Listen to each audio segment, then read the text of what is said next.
Habari gani mwanakeo TV, kama ni mara yako ya kwanza tafadhali subscribe na turn on notification. Karibu katika ulimwengu wa siasa.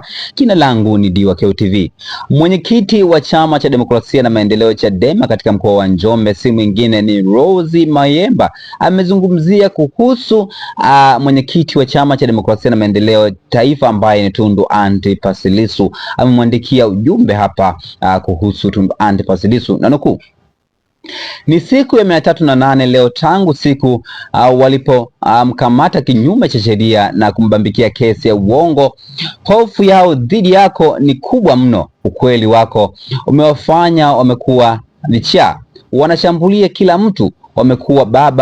Umekuwa baba wa imani kwetu. Sura yako muda wote inatuambia hakuna kukata tamaa, nasi hatutakata tamaa. Tunajua ushahidi upo na uko karibu sana.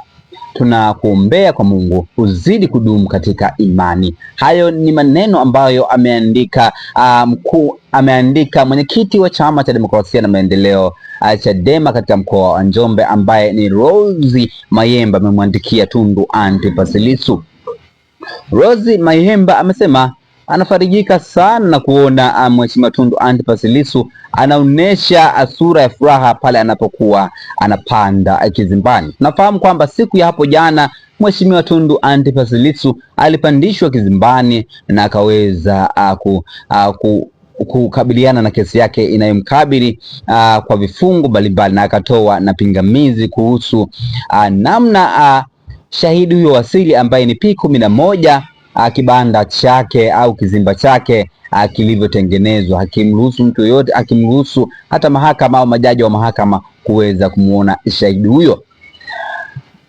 Kama ni mara yako ya kwanza tafadhali subscribe na turn on notification, lakini pia unaweza kushusha ujumbe wako katika sehemu ya comment section. Jina langu Diwakeo TV. Tutana wakati ujao katika masuala ya kisiasa. Bye bye, chao, kwa heri.